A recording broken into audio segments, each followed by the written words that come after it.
Les regards ne la dérangeaient plus. Le docteur Eleanor Carter en avait l'habitude, marchant dans des pièces où sa seule présence suscitait des questions silencieuses. Est-ce vraiment elle qui dirige? Peut-elle être aussi compétente qu'on le dit? Peu s'attendaient à ce que la meilleure chirurgienne cardiothoracique de l'État soit une femme noire. Eleanor n'en avait cure. Elle avait des vies à sauver. Avant de continuer, nous aimerions connaître votre avis. Écrivez-nous en commentaire, quel est votre prénom et de quelle ville nous regardez-vous? Votre soutien est très important pour nous. Nous vous serions très reconnaissants si vous aimez cette vidéo et vous abonnez à notre chaîne. Merci de faire partie de ce projet important avec nous. Aujourd'hui, elle s'apprêtait à en sauver une de plus, une opération délicate sur l'un des chefs d'entreprise les plus influents du pays. La pression était énorme, mais ce n'était pas la chirurgie qui l'inquiétait. C'était quelque chose de bien moins prévisible, quelque chose qu'elle ne pouvait ni ouvrir ni réparer d'un coup de scalpel. En arrivant à la porte d'embarquement de l'aéroport, une vague d'inconfort monta en elle. Et en quelques instants, cette sensation se transforma en tempête. Le docteur Eleanor Carter traversa d'un pas assuré le terminal bondé de l'aéroport international d'Atlanta. Ses talons résonnaient sur le sol brillant tandis que des têtes se tournaient sur son passage. Grande, élégante dans son tailleur gris impeccable, elle tirait derrière elle une valise de luxe. Certains admiraient son allure, d'autres questionnaient son audace. Eleanor y était habituée. Elle avait une mission aujourd'hui, un vol pour Chicago, où un hôpital prestigieux l'attendait. Demain, elle opérerait Marcus Ellington, un milliardaire philanthrope dont le cœur défaillant avait déconcerté tous les autres chirurgiens. Mais Eleanor excellait dans les cas que les autres jugeaient impossibles.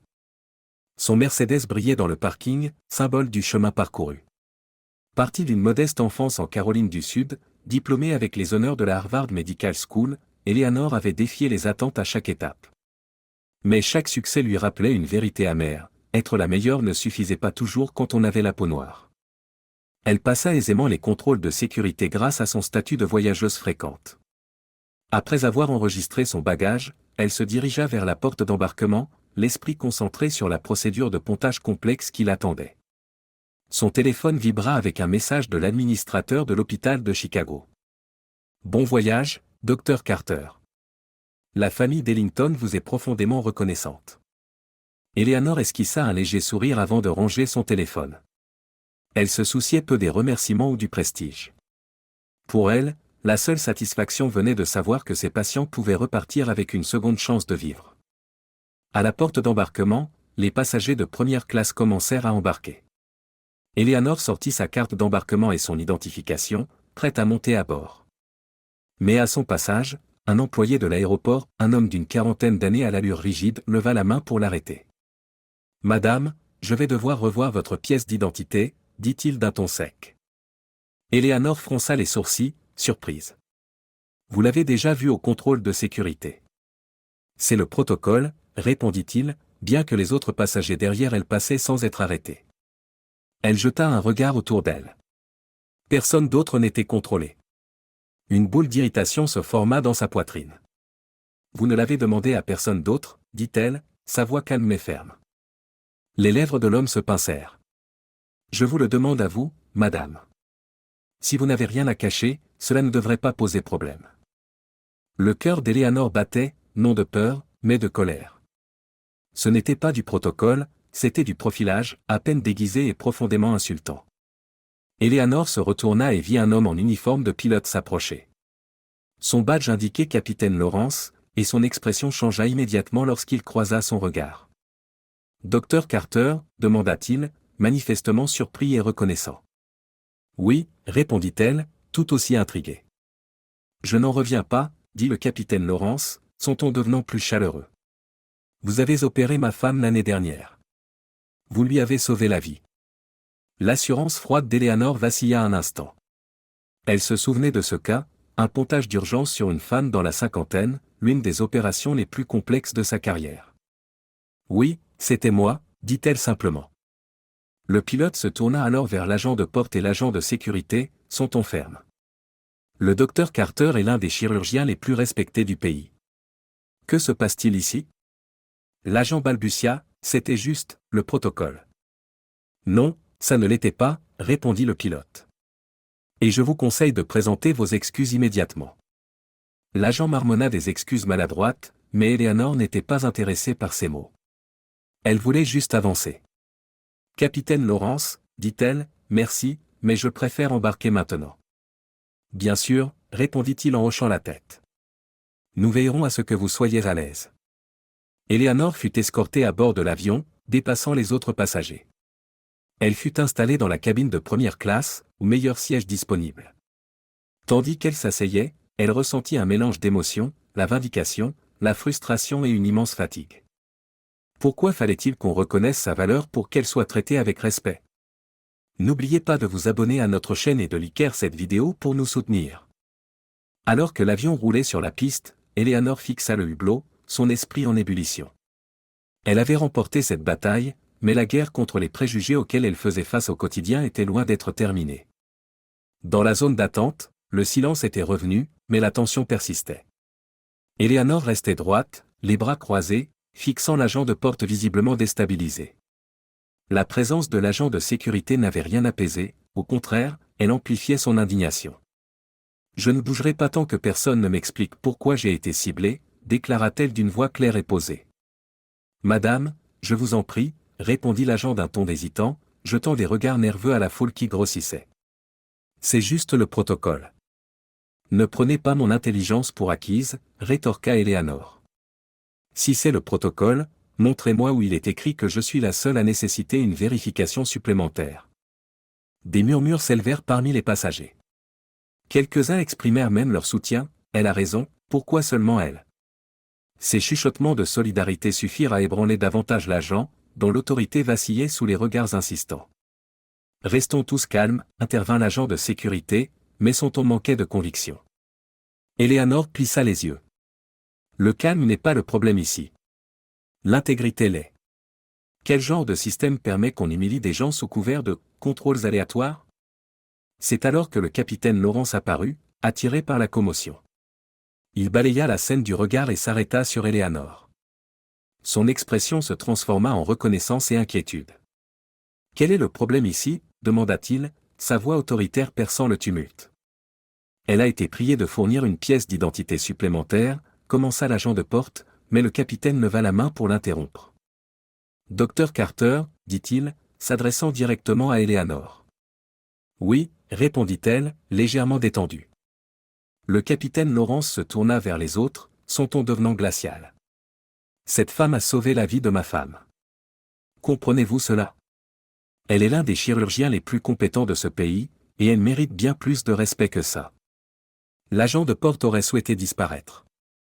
L'agent de sécurité baissa les yeux, visiblement mal à l'aise.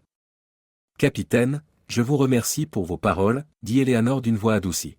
« Mais il ne s'agit pas de reconnaissance. Il s'agit de justice. Personne ne devrait avoir à subir cela, peu importe qui il est. » Le capitaine acquiesça. « Vous avez absolument raison, docteur Carter. Je vais m'assurer que cela soit traité correctement. » Il se tourna vers l'agent de porte. « Je vous suggère de présenter vos excuses et de veiller à ce qu'elle embarque immédiatement. » L'agent balbutia des excuses, mais Eleanor les ignora presque. Escortée jusqu'à l'avion, elle sentit la tension dans la zone d'attente se dissiper aussi vite qu'elle était apparue. Installée dans le fauteuil moelleux de la cabine de première classe, elle exhala lentement. Elle n'était plus en colère, juste épuisée. Fixant le hublot, ses pensées tourbillonnaient. Aujourd'hui, c'était moi. Demain, ce sera quelqu'un d'autre. Alors que l'avion prenait son envol, Eleanor savait que l'ascension, la lutte pour la dignité et la justice ne faisait que commencer. Le geste était aimable, mais il n'apaisa en rien la tempête qui grondait en elle. Eleanor jeta un coup d'œil aux passagers qui embarquaient encore, certains lui adressèrent de discrets hochements de tête en signe de solidarité en passant devant elle. C'était un mince réconfort, savoir que d'autres avaient remarqué l'injustice. Pourtant, alors que l'avion montait dans le ciel, elle ne parvenait pas à chasser l'amertume. La voix du capitaine résonna dans l'intercom, calme et professionnelle. « Mesdames et messieurs, nous avons atteint notre altitude de croisière. Au nom de l'équipage, bienvenue à bord. J'aimerais également remercier personnellement le docteur Carter pour être parmi nous aujourd'hui. Certains d'entre vous ne le savent peut-être pas, mais c'est elle qui a sauvé la vie de ma femme. C'est un honneur de la voir sur ce vol. » Eleanor se figea. Les têtes se tournèrent vers elle, et elle sentit le poids de leurs regards. Quelques passagers applaudirent timidement, incertains de la réaction appropriée. Elle fit un léger signe de tête pour les remercier, ses joues brûlant d'inconfort. Elle appréciait le geste, mais ce n'était pas le genre d'attention qu'elle souhaitait. Une hôtesse de l'air revint avec une couverture chaude et lui demanda doucement. « Puis-je vous apporter autre chose, docteur Carter ?» « Non, merci, » répondit Eleanor. Elle s'appuya contre le dossier de son siège et ferma les yeux, tentant de faire abstraction du monde qui l'entourait. Ses pensées vagabondèrent. La reconnaissance du capitaine avait désamorcé la situation immédiate, mais elle lui laissait un profond malaise. Et s'il n'avait pas été là? Si j'avais été une passagère quelconque, une autre femme noire qu'on oblige à prouver sa place. Quelqu'un aurait-il pris ma défense? Quelqu'un aurait-il seulement remarqué? Les nuages, épais et infinis, défilaient derrière le hublot, reflétant ses pensées tourmentées. Elle songea au patient qui l'attendait à l'hôpital et à l'enjeu vital de son travail. Ce patient ne se souciait pas de la couleur de sa peau, seulement de ses compétences. Une annonce retentit, indiquant que le service de repas allait bientôt commencer, mais Eleanor n'y prêta guère attention.